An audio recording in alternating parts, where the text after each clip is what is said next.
যে বাঙালিদেরকে অত সহজে কাবু করা যায় না। এই দেশে গণতন্ত্র প্রতিষ্ঠার জন্য আমরা যুদ্ধ করেছিলাম, মানুষের মৌলিক অধিকারের জন্য যুদ্ধ করেছিলাম, ন্যায় বিচারের জন্য যুদ্ধ করেছিলাম। আওয়ামী লীগ সেগুলো ছিনিয়ে নিয়েছিল বলেই সেই ৭২ সালে আবার তার বিরুদ্ধে বিদ্রোহ করেছিলাম। এবং আওয়ামী লীগের বিরুদ্ধে যুদ্ধ এটা নতুন না, যে আমাদের প্রতিবেশী রাষ্ট্র ভারত ক্ষমতাকে পাকাপোক্ত করার জন্য এবার তাদের আধিপত্যবাদকে প্রতিষ্ঠা করার জন্য আওয়ামী লীগের জন্ম। যা আমাদের সংগ্রাম শেষ হয়ে যায় নাই। বাংলাদেশটা কারো দয়ায় আমরা পাই নাই, কেউ দয়া করে আমাদের দিয়ে দেয় নাই। আমরা যুদ্ধ করে দেশটা স্বাধীন করেছি। আজকে সীমান্তের ওপার থেকে যারা চোরকাঙায়, ভারত কিন্তু যুদ্ধ করে স্বাধীন হয় নাই, পাকিস্তানও যুদ্ধ করে স্বাধীন হয় নাই। কাজে পৃথিবীর ইতিহাসে খুব কম দেশে আছে যে সশস্ত্র যুদ্ধ করে দেশটা স্বাধীন করেছে। আমরা হইলাম সেই দেশ। এবং ইতিমধ্যে বারবার প্রমাণ হয়েছে যে বাঙালিদেরকে অত সহজে কাবু করা যায় না।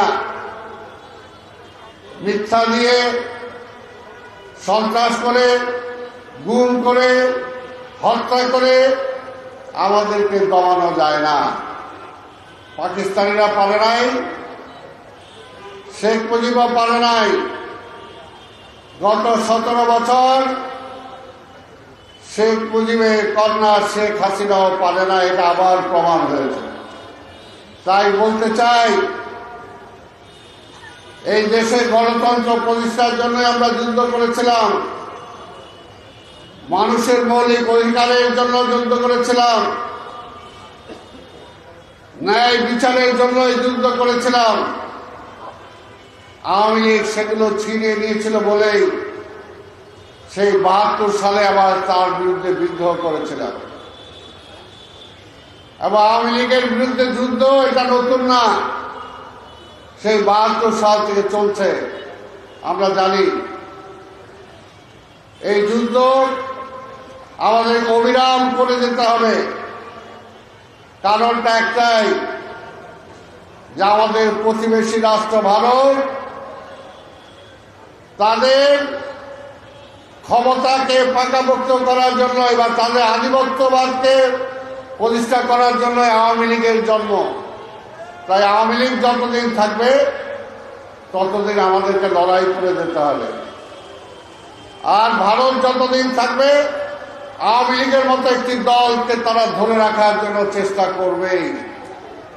তাই আমি শুধু এটাই বলবো যে আমাদের সংগ্রাম শেষ হয়ে যায় নাই। আমাদের যে সংগ্রামের নতুন সূচনা করেছিলেন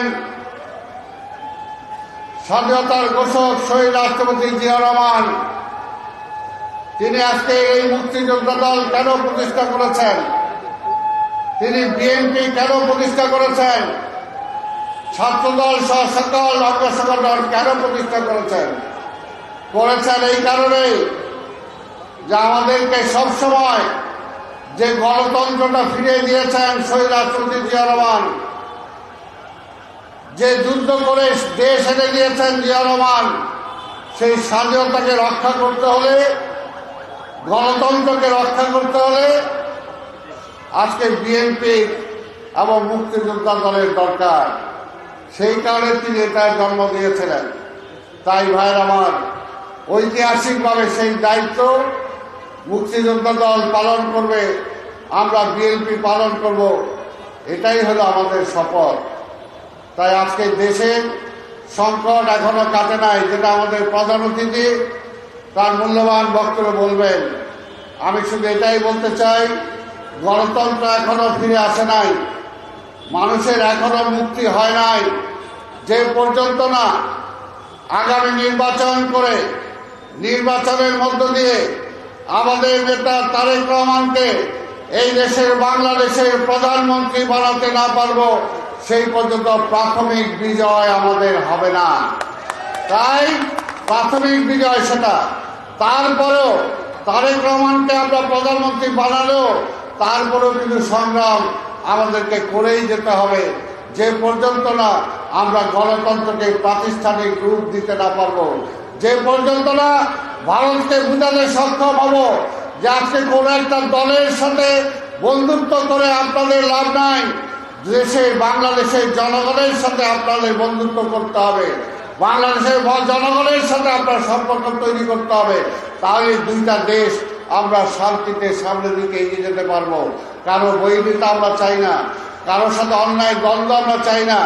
আমরা পরিষ্কার, আমরা ভারত বিরোধীও না, আমরা পাকিস্তান বিরোধী না, আমরা এলাম বাংলাদেশি, আমরা এলাম বাংলাদেশের পক্ষে। সেই কারণে আমাদের নেতা স্লোগান দিয়েছেন, দিল্লি নয়, পিন্ডি নয়, আমার দেশ হলো, কি বলে, আমার দেশ, আমার দেশ বাংলাদেশ।